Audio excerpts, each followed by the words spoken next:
Hey, I'm Andy G with Tac City Airsoft, and today I'm going to introduce you to an exclusive airsoft tournament called the Tac City Team Challenge, where the basic rules are the same as Tac City's house rules, but there's a little twist. There's loadout limitations for a more skill-based play. And what makes this tournament different than any other is the format. The format is based on a 5-man team, where there's 3 riflemen, 1 pistoler, and 1 shotgunner.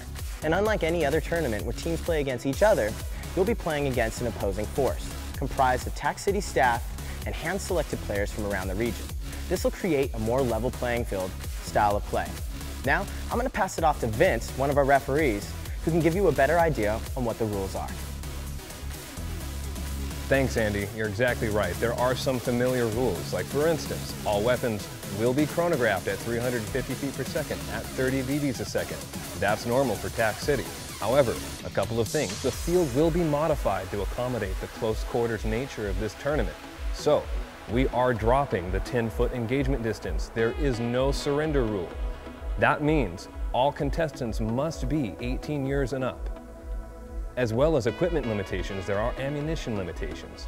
Shotgunners, you can have as many shells as you want, so long as it is indeed a shell-loaded shotgun. Also, pistoleers, you use pistols, but you're limited to 100 rounds. Riflemen, you are limited to 2 mid-capacity magazines. If you choose to also have a secondary pistol, that pistol's limited to 50 rounds. Victory and defeat is determined by a few factors.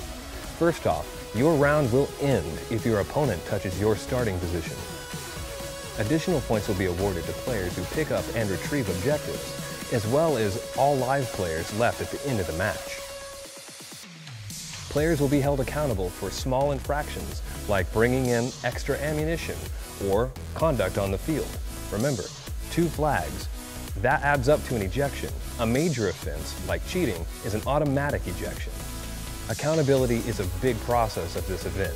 So remember, there will be 5 referees on the tower watching not only to make sure the OPFOR is doing their job, but to make sure everyone is accountable and free of cheating.